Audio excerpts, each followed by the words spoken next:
大家好，我是丽姐，欢迎大家来听相亲故事，感谢大家的订阅。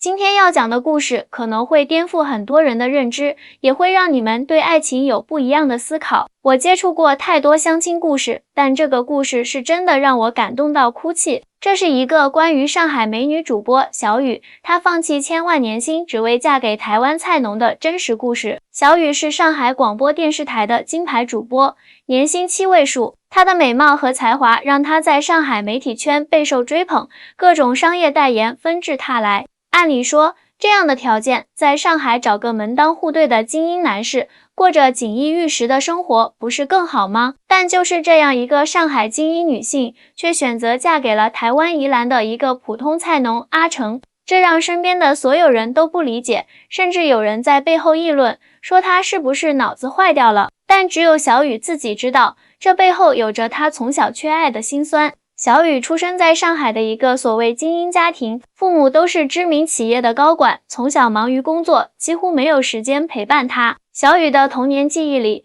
充斥着保姆阿姨的身影，而不是父母的笑脸。每次放学回家，等待她的只有空荡荡的大房子和冰箱里的半成品食物。即使家里条件优越，但那种亲情的温暖是再多的钱也买不来的。小时候，我特别羡慕村子里的孩子。小雨曾对我说，他们家里条件虽然不好，但每天放学回家，妈妈都会在门口等着，还有热腾腾的饭菜。我多希望我也能有这样的生活啊！在学校里，因为父母的光环，小雨总是被同学另眼相看。表面上大家都很尊敬她，但背地里却有不少流言蜚语。听说她爸妈从来不参加家长会，她肯定是靠家里关系才能拿奖学金的这种富二代，哪懂我们的辛苦？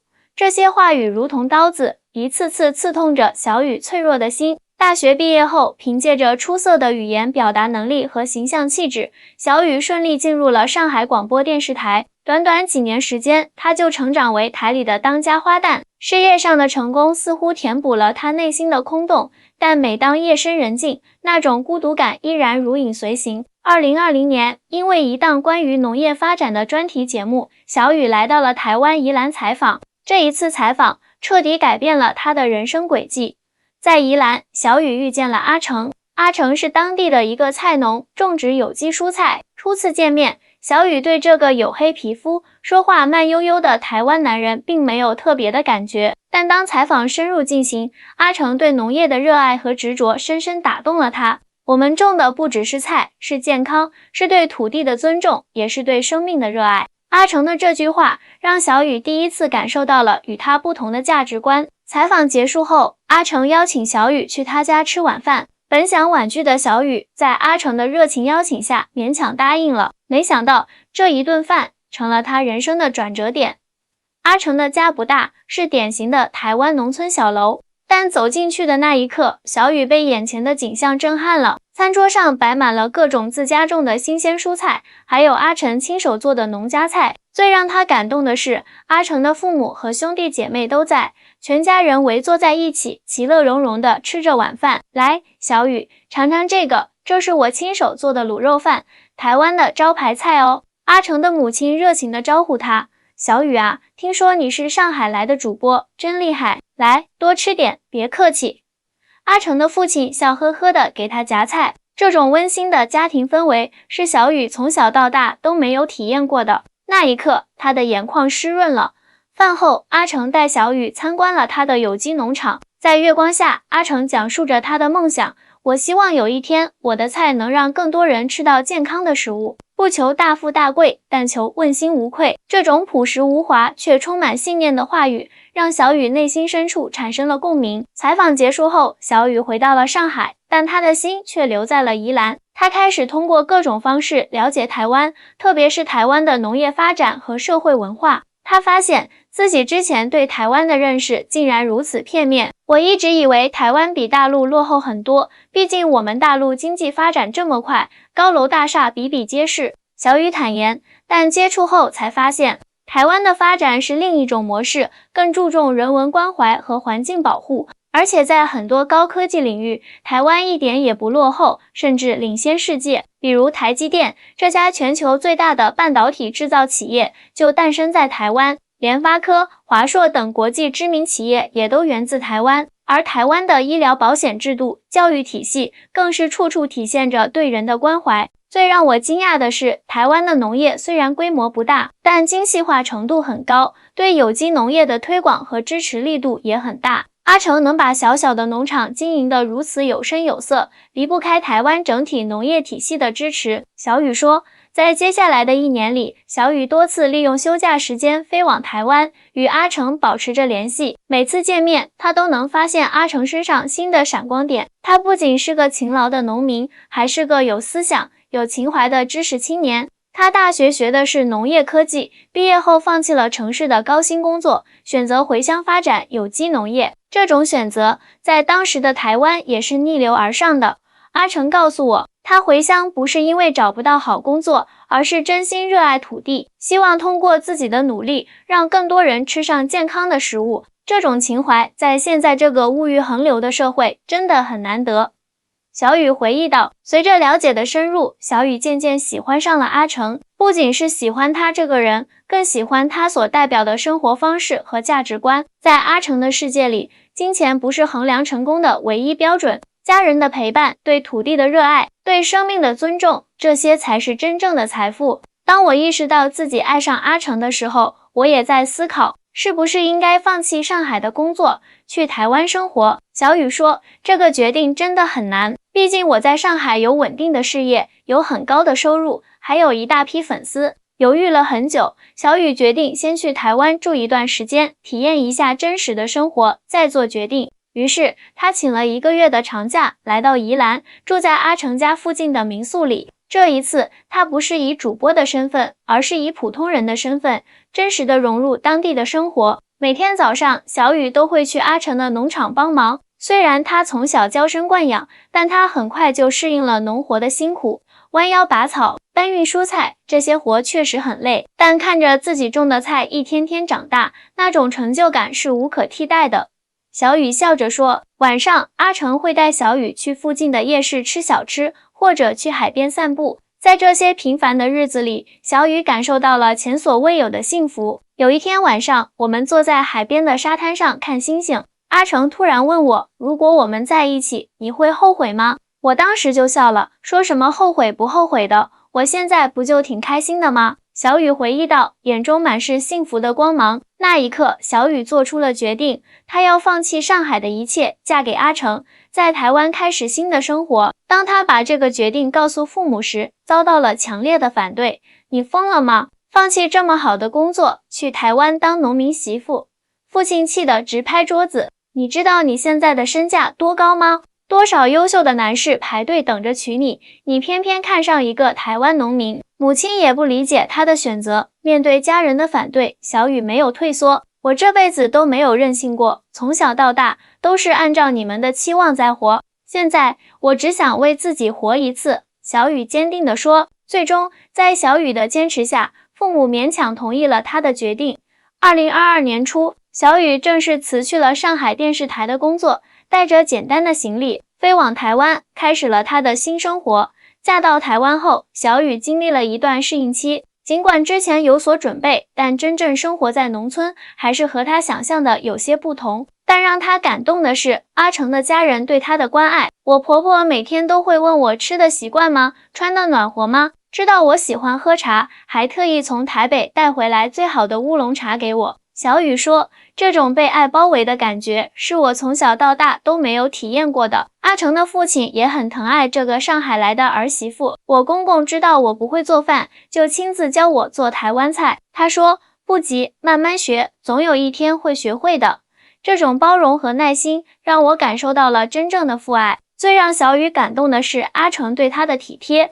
知道他不适应农村的生活，阿成特意在农场旁边建了一个小工作室，让小雨可以继续他的媒体工作。他说，你不需要完全放弃自己的事业，可以在台湾继续做你喜欢的事。我们可以一起经营农场，也可以一起做新媒体，把台湾的美食和风景介绍给更多人。在阿成的支持下，小雨开始在台湾各地采风，制作关于台湾美食、文化的短视频。没想到这些视频在大陆的社交平台上大受欢迎，粉丝数量迅速增长。很多大陆网友都说，通过我的视频，他们看到了一个不一样的台湾。新闻里的那个台湾，而是有着丰富人文底蕴、自然风光和美食文化的台湾。小雨骄傲地说。慢慢的，小雨发现，嫁到台湾不仅没有让她的生活变得平淡，反而开阔了她的视野，改变了她的三观。最大的改变可能是对生活品质的理解。小雨说，在上海，我追求的是高薪、名牌、豪宅，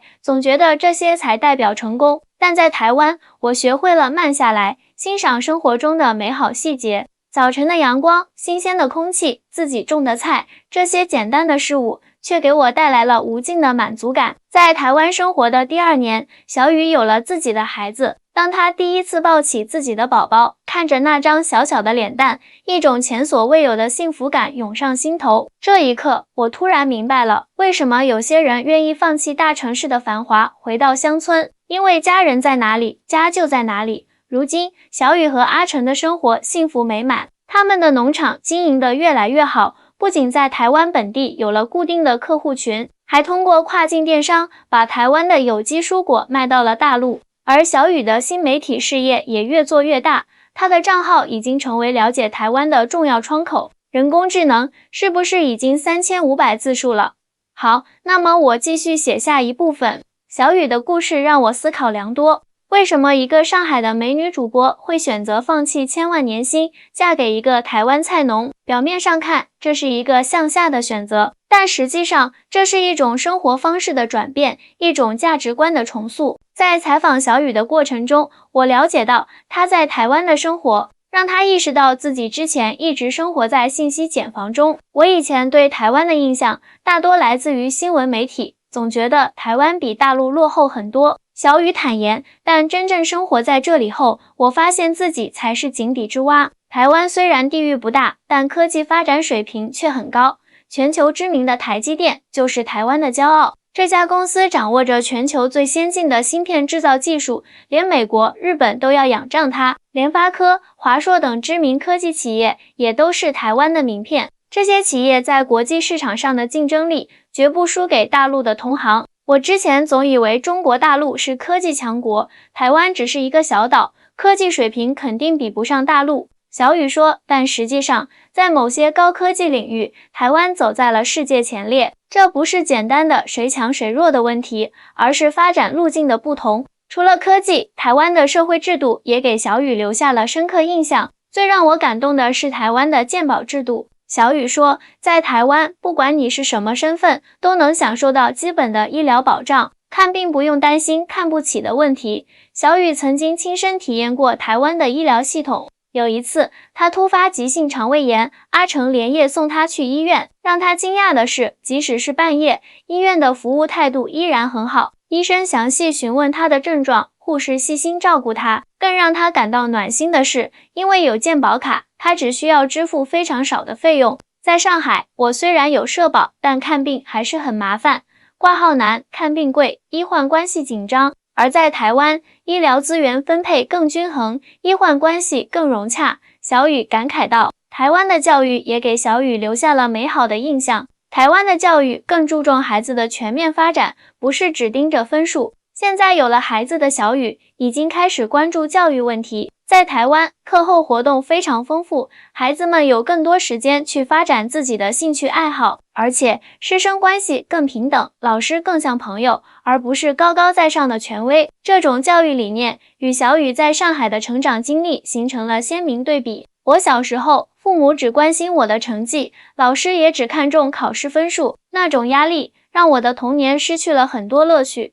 小雨说，我不希望我的孩子也经历这些。在台湾，我希望他能有一个快乐的童年。在台湾生活久了，小雨也发现了大陆和台湾在婚恋观念上的差异。在上海，相亲就像是一场交易，看的是房子、车子、薪水。小雨说，而在台湾，人们更看重真实的情感和价值观的契合。小雨回忆，他在上海相亲的经历简直就是噩梦。有一次，一个南方的妈妈直接问我，你家有几套房？父母做什么工作？年收入多少？好像在谈生意一样。小雨无奈地笑道，而阿成的父母从来没问过我这些，他们只关心我和阿成是否真心相爱，是否能互相照顾。在大陆，特别是一线城市，结婚好像成了一种负担，大家都担心输在起跑线上。小雨说，但在台湾，人们对婚姻的态度更轻松，更注重两个人的相处。当然，这也与台湾的社会保障体系有关，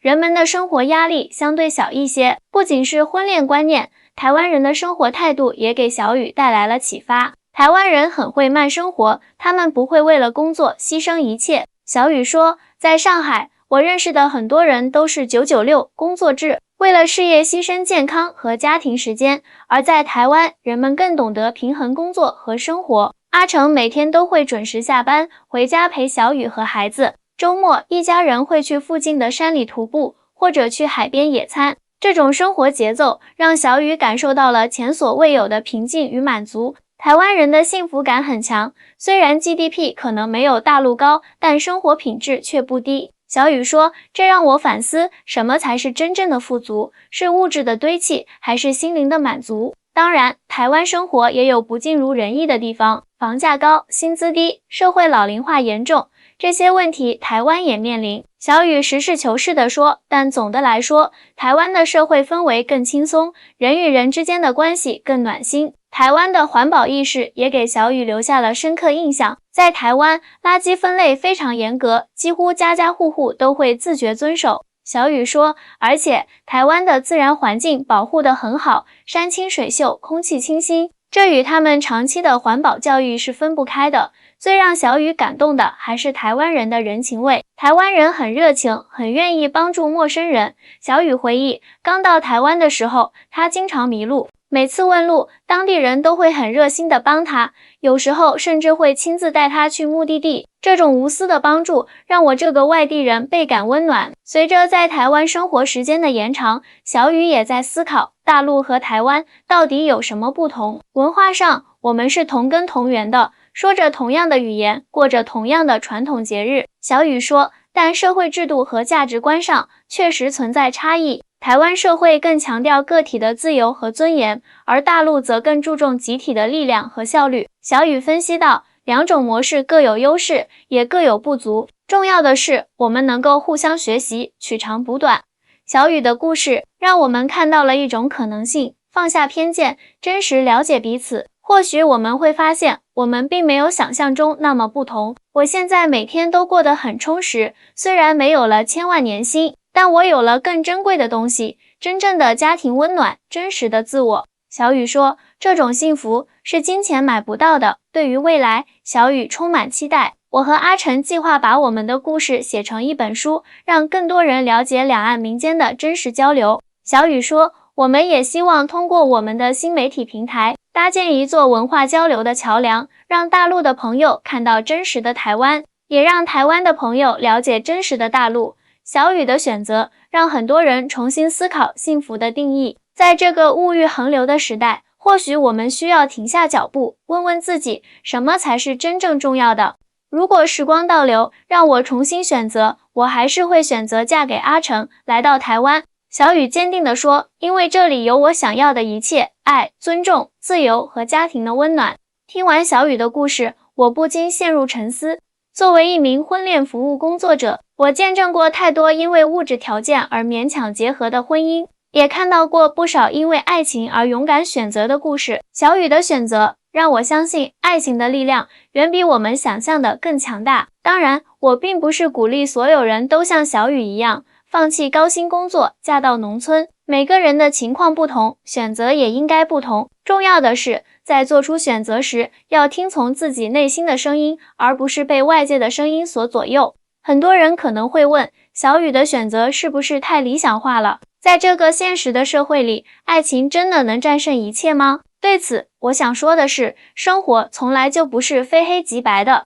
小雨选择嫁给阿成，并不是完全抛弃了自己的事业和追求，而是在新的环境中找到了适合自己的生活方式和事业发展路径。他通过新媒体继续发挥着自己的专业特长，同时也在帮助阿成拓展农场的销售渠道。这种双赢的局面正是他智慧的体现。而阿成也不是传统意义上的农民，他有大学学历，有创业精神，有环保理念。他选择回乡务农，不是因为没有其他出路，而是出于对土地的热爱和对健康农业的信念。这样的选择在当今社会同样值得尊重。小雨和阿成的故事让我们看到了婚姻的多种可能性。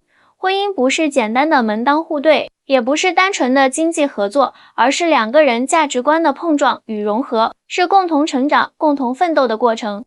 在这个过程中，我们可能会面临各种挑战和困难，但只要心中有爱，有互相尊重和理解，就没有过不去的坎儿。幸福就是找到那个让你成为更好的自己的人。小雨的这句话或许是对婚姻最好的诠释。